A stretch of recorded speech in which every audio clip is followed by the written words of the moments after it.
Number 196. VALÄHASSA-JÄTAKA. They who will neglect, etc. This story the master told while staying in Jetavana, about a brother who had become a backslider. When the master asked him if it was really true that he was a backslider, the brother replied that it was true. Being questioned for the reason, he replied that his passion had been aroused by seeing a finely dressed woman. Then the master thus addressed him: "Brother, these women tempt men by their figure and voice, scents, perfumes, and touch, and by their wiles and dalliance, thus they get men into their power, and as soon as they perceive that this is done, they ruin them, character, wealth, and all, by their evil ways. This gives them the name of she-goblins. In former days also a troop of she-goblins tempted a caravan of traders, and got power over them, and afterwards, when they got sight of other men, they killed every one of the first, and then devoured them, crunching them in their teeth while the blood ran down over both cheeks." And then he told an old story. Once upon a time, there was in the island of Ceylon a goblin town called Sirasavathu, peopled by she-goblins. When a ship is wrecked, these adorn and deck themselves, and taking rice and gruel, with trains of slaves, and their children on their hip, they come up to the merchants. In order to make them imagine that theirs is a city of human beings, they make them see here and there men ploughing and tending kine, herds of cattle, dogs, and the like. Then approaching the merchants they invite them to partake of the gruel, rice, and other food which they bring. The merchants, all unaware, eat of what is offered. When they have eaten and drunken, and are taking their rest, the goblins address them thus: "Where do you live? Where do you come from? Whither are you going, and what errand brought you here?" "We were shipwrecked here," they reply. "Very good, noble sirs," the others make answer, "'tis 3 years ago since our own husbands went on board ship, they must have perished. You are merchants too, we will be your wives." Thus they lead them astray by their women's wiles, and tricks, and dalliance, until they get them into the goblin city. Then, if they have any others already caught, they bind these with magic chains, and cast them into the house of torment. And if they find no shipwrecked men in the place where they dwell, they scour the coast as far as the river Kalia.I on one side and the island of Nagatapa on the other. This is their way. Now it happened once that 500 shipwrecked traders were cast ashore near the city of these she-goblins. The goblins came up to them and enticed them, till they brought them to their city. Those whom they had caught before, they bound with magic chains and cast them into the house of torment. Then the chief goblin took the chief man, and the others took the rest, till 500 had the 500 traders, and they made the men their husbands.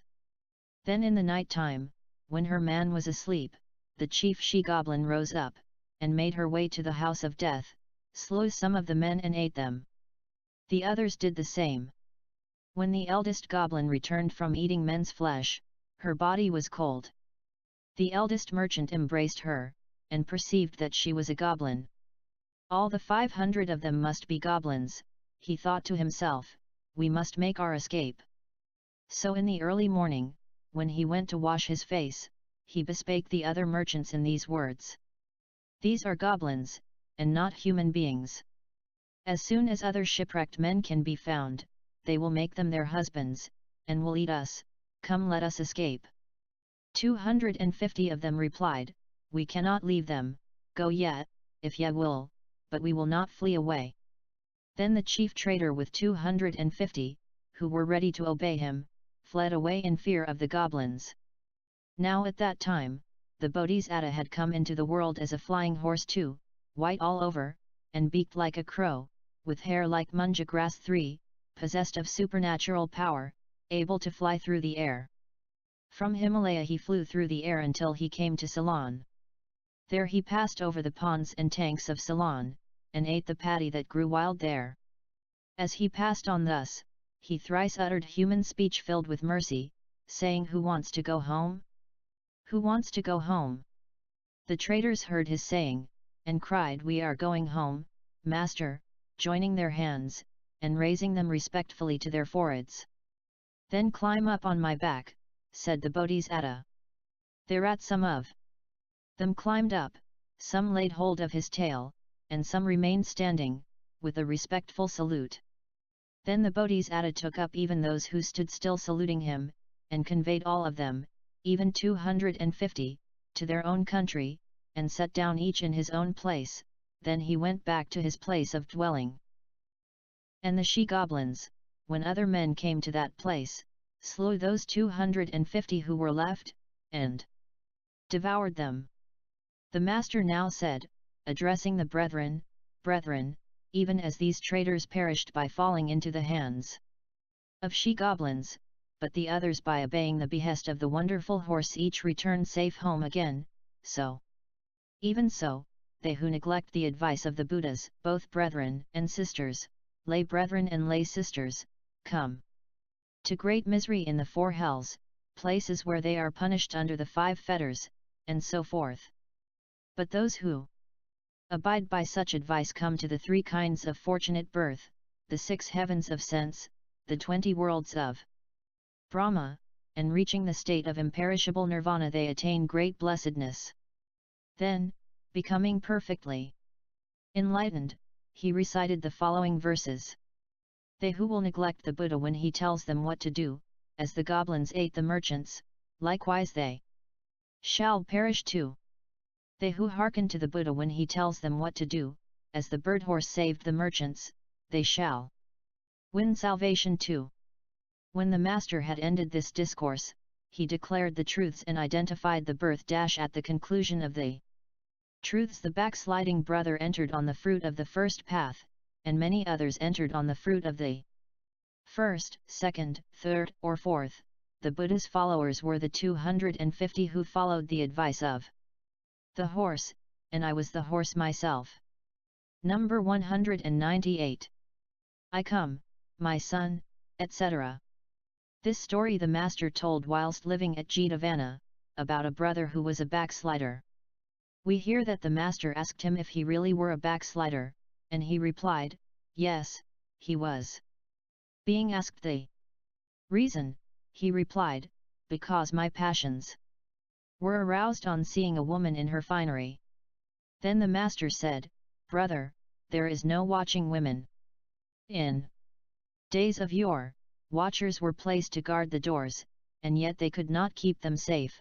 Even when you have got them, you cannot keep them. And he told an old world tale. Once upon a time, when Brahmadatta was king of Benares, the Bodhisattva came into the world as a young parrot. His name was Radha, and his youngest brother was named Pohapata. While they were yet quite young, both of them were caught by a fowler and handed over to a Brahmin in Benares. The Brahmin cared for them as if they were his children. But the Brahmin's wife was a wicked woman, there was no watching her. The husband had to go away on business, and addressed his young parrots thus. Little dears, I am going away on business. Keep watch on your mother in season and out of season, observe whether or not any man visits her. So off he went, leaving his wife in charge of the young parrots. As soon as he was gone, the woman began to do wrong. Night and day the visitors came and went, there was no end to them. Pohapata, observing this, said to Radha, our master gave this woman into our charge, and here she is doing wickedness. I will speak to her. Don't, said Radha. But the other would not listen. Mother, said he, why do you commit sin? How she longed to kill him. But making as though she would fondle him, she called him to her. Little one, you are my son. I will never do it again. Here, then, the dear. So he came out, then she seized him, crying, what? You preach to me. You don't know your measure, and she wrung his neck, and threw him into the oven. The Brahmin returned. When he had rested, he asked the Bodhisattva. Well, my dear, what about your mother, does she do wrong, or no? And as he asked the question, he repeated the first couplet. I come, My son, the journey done, and now I am at home again. Come tell me, is your mother true? Does she make love to other men? Radha answered, Father dear, the wise speak not of things which do not conduce to blessing, whether they have happened or not, and he explained this by repeating the second couplet. For what he said he now lies dead, burnt up beneath the ashes there. It is not well the truth to tell, lest Pohapita's fate I share. Thus did the Bodhisattva hold forth to the Brahmin, and he went on, this is no place for me to live in either. Then bidding the Brahmin farewell, he flew away to the woods. When the master had ended this discourse, he declared the truths, and identified the birth at the conclusion of the truths. The backsliding brother reached the fruit of the first path. Ananda was Pohapita, and I myself was Radha.